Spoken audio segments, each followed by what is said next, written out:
Hey guys, it's Jaleesa checking in with Sheen Magazine, and today I'm on the set of American Soul Season 2, sitting down with the star, Sinqua. No, that you messed me You up. got it right. You got it. Oh, How'd you I say said it? it right? How'd Oh, you okay. say it? Oh, Sinqua. you got shrunk. You got Sinqua. it. You got it.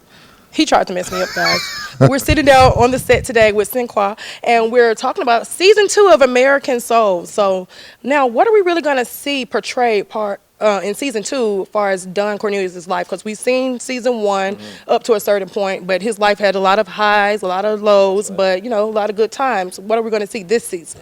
I mean, I think you're going to see a balance of both. I think this season we really expand on what mentally Don was going through. A lot of people don't know, and they found out later that he struggled with a lot of mental illnesses that we unpack on the show this season.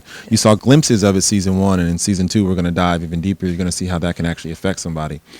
And I think what people may not know is that during that time, a lot of it was undiagnosed. Yes. People didn't know what it was. That discovery came later, and he was a product of that. So there was a lot of new treatments. There was a lot of new exploration and chemical testing that would go on to try to figure out what was going on with Don Cornelius. And I think the miraculous thing to me is that even with all of that, from the dementia to the migraines to the Alzheimer's, this man still got up and hosted the show for years. Right. And no one knew it. So obviously he had a crew around him that protected him, but he also fought that fight every day as well. So you're going to see that this season. Yes. And I can only imagine, facing those type of struggles, especially when you don't really know what's going on because they're not that advanced at that time. How heavy was it for you to come on set, playing those very serious and dramatic roles and scenes of Don, and then unpacking that once you get off set? Like, how hard was that? I don't know that I ever really unpack it. I always, still done. I always say this. I always say, I apologize to the people that love me and apologize to the people that don't, because whoever you got that day is who you got that day. Some days you got the introspective guy who was trying to find all the, the tremors and the migraines and all that stuff, and I would take that with me to the grocery store. Yeah. Or you got the guy that was in the great spirits because, he was obviously not going through the migraines. So you got that guy as well.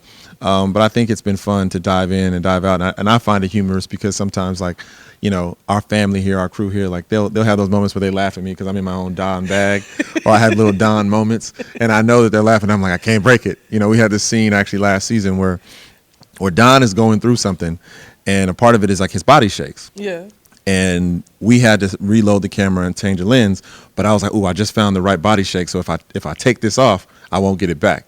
So don't tell So me I you were stayed sitting in there it. shaking. They're changing the cameras, they're relighting. I'm just sitting on set, just shaking until you get it right, because I wanted to do it justice and I didn't want to lose it, and I wanted it to be authentic. Yeah, so that's hilarious just to sit there and think about you shaking.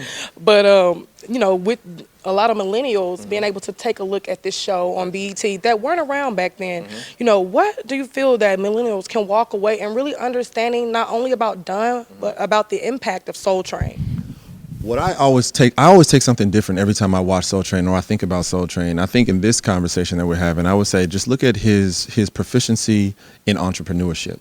At the end of the day, Soul Train was a brand that he created, a business that he created out of nothing. It was an idea that he saw to fruition, and I think a lot of us want to be our own bosses. Yes, We want to create our own product, and we want to have an ability to generate wealth, not just make money and be someone's employee, but to generate wealth. And Don did that in ownership, and we hearken to that in season 1.